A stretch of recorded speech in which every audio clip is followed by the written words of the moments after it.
Selamat datang di Bijaks News Kamis 8 Mei 2025 bersama saya, Dena.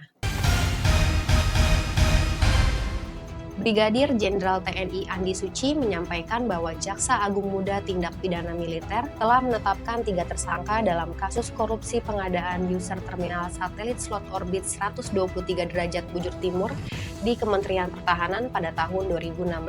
Ketiganya adalah Laksamana Muda TNI Purnawirawan LNR selaku pejabat pembuat komitmen atau PPK, ATVDH sebagai tenaga ahli satelit, GK selaku CEO Navayo Internasional, dan AG asal Hungaria, ungkapnya Rabu 7 Mei. Kontrak senilai 300 miliar rupiah tersebut diteken tanpa adanya anggaran dan tanpa melalui prosedur pengadaan barang dan jasa sesuai ketentuan serta dilakukan atas rekomendasi tersangka ATVDH. Dalam proses penyidikan ditemukan penggunaan invoice fiktif dan pengiriman barang tidak sesuai spesifikasi teknis, termasuk 550 unit handphone yang ternyata bukan handphone satelit, serta program sistem yang dinilai tidak layak oleh ahli, ujarnya. Ia menyebut dari kasus ini negara dirugikan sebesar 21,38 juta US dollar dan wajib membayar 20,86 juta USD berdasarkan putusan arbitrase internasional di Singapura. Ia menyebutkan hingga kini penyidikan masih berlangsung dan belum ada upaya paksa berupa penahanan terhadap para tersangka. Sementara itu, pengamat politik Agi Beta menyoroti keterlibatan TNI terhadap kasus impor gula. Pada sidang kasus korupsi impor gula Tom Lembong terungkap dugaan keterlibatan nama-nama besar seperti Muldoko, Gita Wirjawan, dan pengusaha Tommy Winata,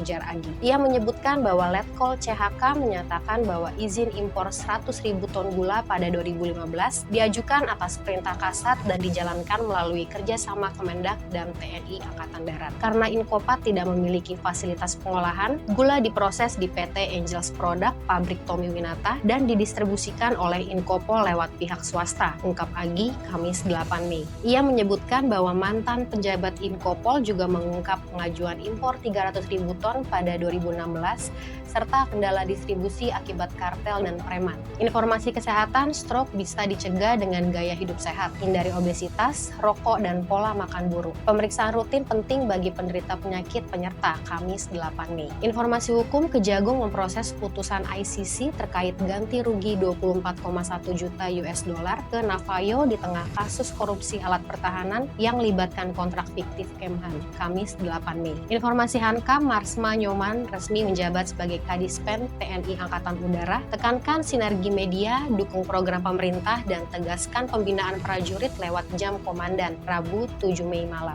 Informasi luar negeri, Macron sebut situasi Gaza paling kritis, kecam rencana pemindahan paksa warga Gaza oleh Israel, dan soroti krisis medis, pangan, serta air yang makin parah, Rabu 7 Mei. Sampai bertemu di informasi bijaks berikutnya.